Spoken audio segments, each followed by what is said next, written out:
ये आकाशवाणी रायपुर है। छत्तीसगढ़ी समाचार बुलेटिन के संग अनुरिमा शर्मा की जय जोहार। अब सुनो आज के प्रमुख समाचार। केंद्रीय राज्य मंत्री डॉक्टर राजभूषण चौधरी और मुख्यमंत्री विष्णुदेव साय आज रायपुर में मछुआरा जागरूकता सम्मेलन में होइन शामिल।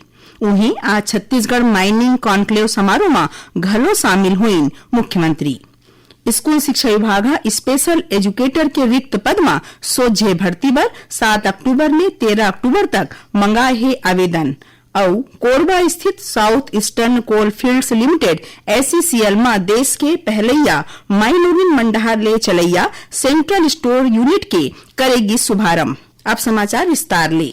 केंद्रीय राज्य मंत्री डॉक्टर राजभूषण चौधरी और मुख्यमंत्री विष्णुदेव साय आज रायपुर में राखे गए मछुआरा जागरूकता सम्मेलन में शामिल हुई। ए मौका में समारोह में बोलत केंद्रीय राज्य मंत्री श्री चौधरी कहिन कि निषाद समाज के इतिहास और परंपरा बारे में नवा पीढ़ी ला बताना और सिखाना जरूरी है। ए मौका में मुख्यमंत्री जवान लइका मन ला नशा पानी ले दूर रहे के अपील करीन। समारोह ला उप मुख्यमंत्री विजय शर्मा घलो संबोधित करीन। मुख्यमंत्री विष्णुदेव साय आज नवा रायपुर में राखे गए छत्तीसगढ़ माइनिंग कॉन्क्लेव समारोह में शामिल हुई। ए दौरान मुख्यमंत्री की उपस्थिति में ISM धनबाद और छत्तीसगढ़ भौमिकी और खनन संचालनालय के संगेच कोल इंडिया और छत्तीसगढ़ खनिज विकास निगम के बीच समझौता ज्ञापन पर दस्तखत करेगी। संगे संग 5 ठीन माइनिंग ब्लॉक बर NIT जारी करेगी। उन्हें 9 ठीन खदान बर प्रिफर्ड बिडर आदेश देगी। ए मौका में मुख्यमंत्री खनिज ऑनलाइन 2.0 DMF पोर्टल और रेत खदान मन के ऑनलाइन नीलामी बर रिवर्स ऑक्शन पोर्टल के शुभारंभ करीन। समारोह में बोलत मुख्यमंत्री कहिन कि राज्य सरकार पारदर्शी खनन नीति, ई नीलामी, डिजिटल निगरानी और पर्यावरण ला ध्यान में राखत रणनीति के संगे विकास खातिर नवा दिशा दे है। मुख्यमंत्री कहिन कि छत्तीसगढ़ देश के पहलैया राज्य हरे जौन लिथियम ब्लॉक के नीलामी करे है। अब तक 60 ठीन खनिज ब्लॉक मन के नीलामी पूरा हो चुके हैं। उन्हें 5 ठीन नवा ब्लॉक मन बर टेंडर आज निकाले गए है। मुख्यमंत्री यहू कहिन कि नवा रेत नीति ले पारदर्शिता बाढ़े है और अब जल्दी 200 ले ज्यादा रेत खदान मन के ई नीलामी करे जाही। कार्यक्रम में मुख्यमंत्री पर्यावरण प्रबंधन, प्रदूषण नियंत्रण और सुरक्षा मानक मन के पालन करैया 43 ठीन खदान मन ला स्टार अवार्ड ले सम्मानित करे हैं। कोरबा स्थित साउथ ईस्टर्न कोल फील्ड्स लिमिटेड SECL में देश के पहलैया माइलोगिन मंडहार ले चलैया सेंट्रल स्टोर यूनिट के शुभारंभ करेगी। ए यूनिट के उद्घाटन SECL के अध्यक्ष सह प्रबंध निदेशक हरीश दुहान करीन। भारत सरकार की स्पेशल कैंपेन 5.0 के तहत शुरू करेगी। ए अगुवाई के उद्देश्य कोल इंडिया के तकनीकी जगह मन में माइलोगिन मन के भागीदारी बर उत्साह बढ़ाना है। नवा सेंट्रल स्टोर यूनिट ला 8 जीन माइलोगिन अधिकारी और कर्मचारी मन के एक टीम डहार ले चलाए जाही, जेखर अगुवाई इलेक्ट्रिकल और मैकेनिकल विभाग के सीनियर मैनेजर और धनबाद के भारतीय प्रौद्योगिकी संस्थान IIT के पूर्व पढ़इया नोनी सपना एक्का करही। कार्यक्रम दौरान उत्कृष्ट महिला कर्मी मन ला सम्मानित घलो करे जाही। स्कूल शिक्षा विभाग स्पेशल एजुकेटर के रिक्त पद में सोझे भर्ती बर 7 अक्टूबर ले 13 अक्टूबर तक आवेदन मंगाए है। ए बारे में पढ़ाई लिखाई वाले योग्यता, चुनाई प्रक्रिया, आवेदन पत्र के प्रारूप ये सब के जानकारी विभागीय वेबसाइट में देखे जा सकत है। उम्मीदवार मन ला आवेदन पत्र सबो जिला शिक्षा अधिकारी DEO कार्यालय जगह में जमा करना होही। आवेदन जमा करे के आखिरी तारीख 13 अक्टूबर हवे। आवेदन सिर्फ पंजीकृत डाक या खुदे जमा करे में मंजूर करे जाही। Raipur police operation cyber shield के चलत साइबर ठगी के बड़का रैकेट के पर्दाफाश करे है। पुलिस साइबर क्राइम पोर्टल में दर्ज म्यूल बैंक अकाउंट के जांच के बाद ओडिशा, गुजरात, बिलासपुर और रायपुर ले 4 जीन आरोपी ला गिरफ्तार करे है, जेखर मन तिरले 50 ठीन मोबाइल, 10 ठीन डेस्कटॉप, सिम कार्ड और अन्य जिनिस बरामद करे गए है। जांच में पाए गए है कि 60 ठीन म्यूल बैंक अकाउंट के जरिया देश भर के 500 ले ज्यादा लोगन मन संग करोड़ों रुपया के ठगी हो है। रायपुर के DD नगर और आजाद चौक थाना में HDFC और साउथ इंडियन बैंक के 96 ठीन म्यूल अकाउंट के खिलाफ अपराध दर्ज करे गए है। राजनांदगांव जिला के बजरंगपुर नवा गांव में मधुमक्खी के हमला में एक झीन माई लोगिन समेत 2 झीन मनखे के मौत हो गए। उन्हें एक झीन जवान लड़का समेत 5 झीन माई लोगिन घायल हुए हैं, जे मल्ला इलाज खातिर जिला चिकित्सालय और मेडिकल कॉलेज में भर्ती कराए गए हैं।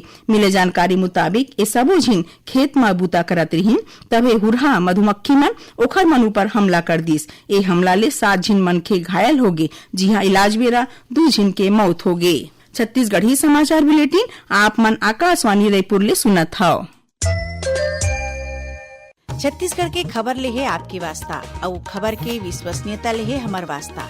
आकाशवाणी समाचार रायपुर के प्रादेशिक समाचार बुलेटिन के संगे संग हमार समसामयिक कार्यक्रम आप रेडियो के संग अपन मोबाइल में घलो सुन सकत हो। आकाशवाणी समाचार फेसबुक, ट्विटर और यूट्यूब में घलो हावय। हमार फेसबुक पेज हरे Chhattisgarh news on AIR, Twitter handle CGAIR news और हमार यूट्यूब चैनल हरे छत्तीसगढ़ AIR न्यूज। तो अब रेडियो के संगे संग आपके मोबाइल के माध्यम ले हम आप तक पहुंचत हन। छत्तीसगढ़ के हर खबर पर सुनत रहो आकाशवाणी समाचार।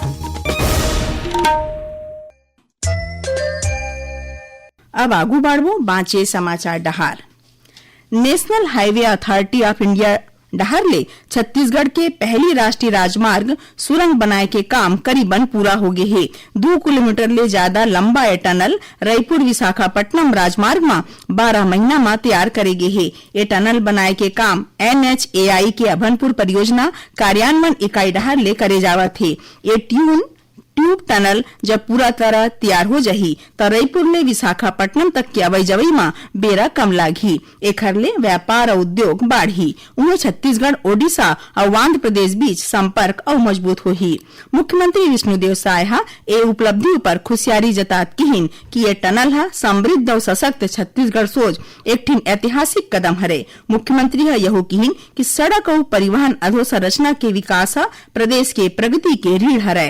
ये टनल ले छत्तीसगढ़ में पर्यटन और सामाजिक आर्थिक जुड़ाव बर नवा मौका घलो खुलही। मुख्यमंत्री एखर बर केंद्रीय सड़क और परिवहन मंत्री नितिन गडकरी और भारतीय राष्ट्रीय राजमार्ग प्राधिकरण के टीम बर अपन आभार जतईन। 75 दिन तक चलैया विश्व प्रसिद्ध बस्तर दशहरा अब अपन आखिरी पड़ाव में है। बस्तर दशहरा में आज कुटुम्ब यात्रा विधान संपन्न हुई। एकर तहत गवई के सबो देवी देवता मन ला पूजा अर्चना बाद विदाई देगिस। 7 अक्टूबर मंगलवार के माउली माता के डोली विदाई के संगे बस्तर दशहरा के समापन हो जही। भारतीय डाक विभाग ढार ले काली 6 अक्टूबर ले 10 अक्टूबर तक राष्ट्रीय डाक सप्ताह मनाए जाही। सप्ताह की शुरुआत टेक्नोलॉजी दिवस ले होही और एकर समापन ग्राहक दिवस ले करे जाही। ए बछर के थीम हरे #पोस्ट फॉर पीपल, स्थानीय सेवा वैश्विक पहुंचे। सप्ताह के दौरान छत्तीसगढ़ डाक परिमंडल के सबो संभाग मन में रोजीना विषयवार कार्यक्रम होही। उन्हें 6 अक्टूबर के पहलैया दिन टेक्नोलॉजी दिवस के मौका में डाक सेवा में उपयोग वाले तकनीक पर क्विज प्रतियोगिता होही। नवा रायपुर अटल नगर विकास प्राधिकरण क्षेत्र में अवैध विकास और निर्माण काम के खिलाफ रायपुर जिला प्रशासन सख्त कार्रवाई करे है। गांव टेमरी और डुमरतराई थोक मार्केट ले लगे जगह में बिना परमिशन के करे जावत भूमि विकास और सड़क निर्माण ला संग्रह टीम हटाई से शिकायत के जांच के बाद संबंधित भूस्वामी और एखर विकास करैया और बनैया ला कारण बताओ नोटिस दे गे रहिस। तय बेरा में वैध अनुमति संबंधी दस्तावेज नहीं दिखाए के सेती कलेक्टर के निर्देश में अवैध निर्माण ला हटाए के कार्रवाई करेगिस। अधिकारी मन स्पष्ट करीन कि अवैया बेरा में ऐसा मामला पर कड़ा कार्रवाई करे जाही। आखिर में प्रमुख समाचार एक घाव फेर। केंद्रीय राज्य मंत्री डॉक्टर राजभूषण चौधरी और मुख्यमंत्री विष्णुदेव साय आज रायपुर में मछुआरा जागरूकता सम्मेलन में हुई शामिल। उन्हें आज छत्तीसगढ़ माइनिंग कॉन्क्लेव समारोह में घलो शामिल हुई। मुख्यमंत्री स्कूल शिक्षा विभाग स्पेशल एजुकेटर के रिक्त पद में सोझे भर्ती बर 7 अक्टूबर ले 13 अक्टूबर तक मंगाए है आवेदन। और कोरबा स्थित south eastern coalfields limited SECL में देश के पहलैया माइलोगिन मंडहार ले चलैया सेंट्रल स्टोर यूनिट के करेगी शुभारंभ। एक संग छत्तीसगढ़ी समाचार बुलेटिन इन्हीं सिरावत है। जय जोहार।